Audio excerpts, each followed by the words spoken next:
Hello everyone, and welcome back to the Co-Create Your Life video series.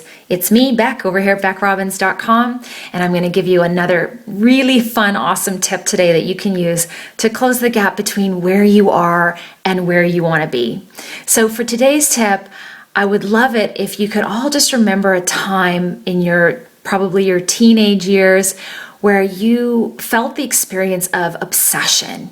You know, a time where you might have been obsessed about a crush or about a band or about, your first car, the kind of car you want or a certain dress you want to wear.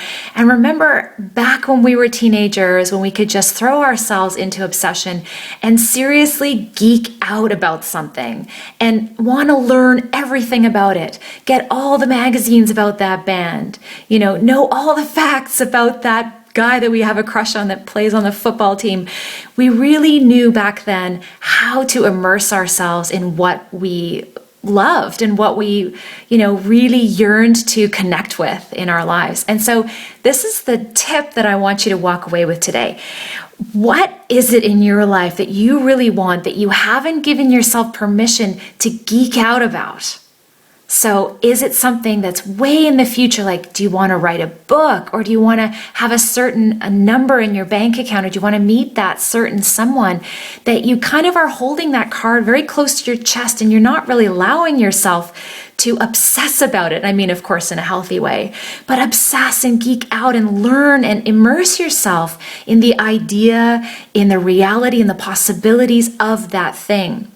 So what this can do is really speed up the co-creative process again, especially if we're not talking about what we want to create, if we're not reading books about what we want to create, if we're not, putting up images or watching shows about it, or, really thinking about it in a way that is almost like, that high school crush. We can't get it out of our minds, and we love to think about it. We love to geek out about it.